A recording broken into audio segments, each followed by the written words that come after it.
seen all of the hype surrounding Song of Achilles and you really want to read it, but you're just too intimidated to start, this video is for you. I too was very intimidated to go into this book for the first time. I thought it was going to be way too complicated. I wasn't going to understand anything and it was all just going to go right over my head.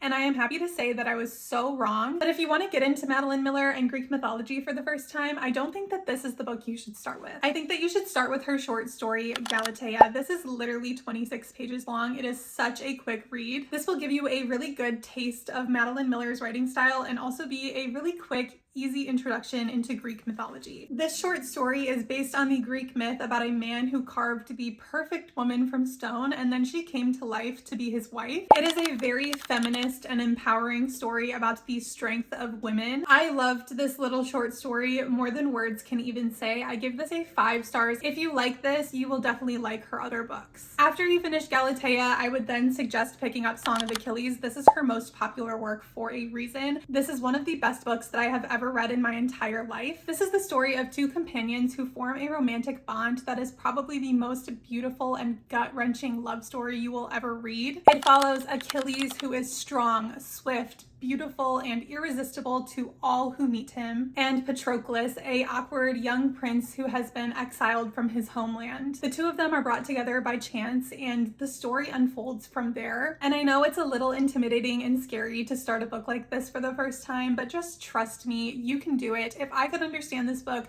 you definitely can too. It is not as intimidating as it seems. And once you are finished with Song of Achilles, you can then move on to Circe. This book had me in a chokehold for like the last 7 years of my life. It was just sitting in my Audible library, taunting me, collecting dust. I tried and failed to start it so many times, but for some reason this summer when I gave it another shot, it just clicked for me. I would say of her 3 works, this one is probably the most complicated. I don't know if complicated is the right word, but it definitely had the most characters and the most moving pieces throughout the story. So for that reason, I would save this one for last. This story follows the goddess Circe. She discovers one day that she has a knack for witchcraft, and this eventually leads her to be exiled from her home and sent to a desolate island where she has to survive all on her own. Circe is one of the strongest women you will ever read about. I loved this one almost as much as I loved Song of Achilles. All 3 of her works are 5 stars for me, and I literally cannot wait for her to release another book. But yeah, if you've been wanting to get into Madeline Miller, this is the order I think you should read them in. If you have already read any of these, please let me know your thoughts about them in the comments down below, and thank you guys for watching.